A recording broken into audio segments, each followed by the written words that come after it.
अस्सलाम वालेकुम viewers, welcome to my channel your product viewers. आज की इस वीडियो में हम लोग बात करने वाले हैं एसिफाइल सिरप के बारे में, जो कि एक कफ सिरप होता है और इसकी कंपोजिशन में एसिफाइलिन, पिप्राजिन एंड डिफेनहाइड्रामाइन HCl होता है, जो कि 120 ml लिक्विड इस सिरप में अवेलेबल होता है। तो आज की इस वीडियो में हम इसी के बारे में डिटेल में बात करेंगे। हम लोग बात करेंगे इसके यूजेस के बारे में, इसके साइड इफेक्ट्स के बारे में, इसकी वार्निंग्स के बारे में बात कर लेंगे, इसकी डोजेज के बारे में बात कर लेंगे और लास्ट में हम लोग देखेंगे इसकी प्राइस के बारे में। तो वीडियो शुरू करते हैं बिना वक्त जाया किए और जानते हैं एसिफाइल सिरप के यूजेस के बारे में। जैसा कि आप सबको पता है कि मौसम चेंज हो चुका है और मौसम चेंज होने के साथ साथ बहुत सारे लोगों को नजला, जुकाम, फ्लू, गला खराब, खांसी, बहुत ज्यादा उनकी जो है वो तबीयत खराब हो रही है। तो ऐसी कंडीशन में जो है हम एसिफाइल सिरप का इस्तेमाल कर सकते हैं, क्योंकि ये हमें खांसी से बचाता है। जिनको बहुत ज्यादा छींकें आती हैं, गला खराब है, नजला जुकाम है, तो उसमें ये सिरप जो है इंतहाई अहम किरदार अदा करता है। और वो पेशेंट्स जो कहते हैं कि हमें नींद की बहुत ज्यादा कमी हो गई है, इंसोम्निया हो गया है, तो उन लोगों को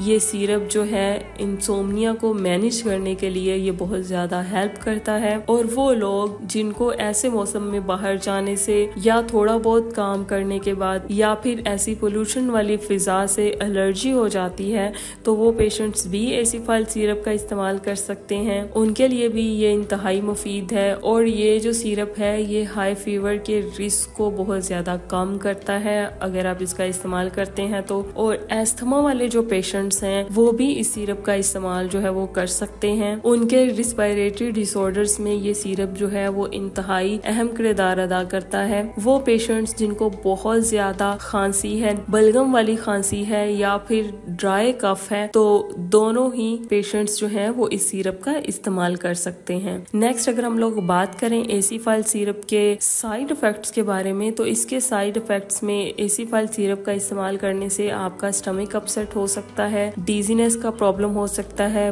ब्लड विजन हो सकता है, या फिर आपके सर में दर्द हो सकता है, मसल वीकनेस का प्रॉब्लम भी हो सकता है। इसी के साथ ही नेक्स्ट हम लोग बात कर लेते हैं इसकी वार्निंग्स के बारे में। तो इसकी वार्निंग्स में सबसे पहले ये कि प्रेगनेंसी और लैक्टेशन में आप इस सिरप का इस्तेमाल करने से पहले अपने डॉक्टर से कंसल्ट कर लें, ताकि आपको किसी भी किस्म का कोई भी प्रॉब्लम ना हो। और नेक्स्ट इसकी कंपोजिशन में एसिफाइलिन और डिफेनहाइड्रामाइन HCl से अगर किसी को एलर्जी है, हाइपर सेंसिटिविटी है, तो आपने इस सिरप का इस्तेमाल बिल्कुल भी नहीं करना। इसी के साथ नेक्स्ट हम लोग देखते हैं इसकी डोजेज के बारे में। तो इसकी डोजेज में ये कि ये अडल्ट्स में यानी 18 साल से ज्यादा उम्र के जो लोग हैं वो इस सिरप का इस्तेमाल कर सकते हैं। दिन में 3 से 4 दफा 15 से 25 ml तक एक टाइम पे ये सिरप जो है वो पी सकते हैं। और नेक्स्ट बच्चों में जो है वो आप आधा चम्मच या फिर 1 फुल टीस्पून जो है वो 3 to 4 टाइम्स डेली ले सकते हैं। और इन्फेंट्स में यानी 4 माह से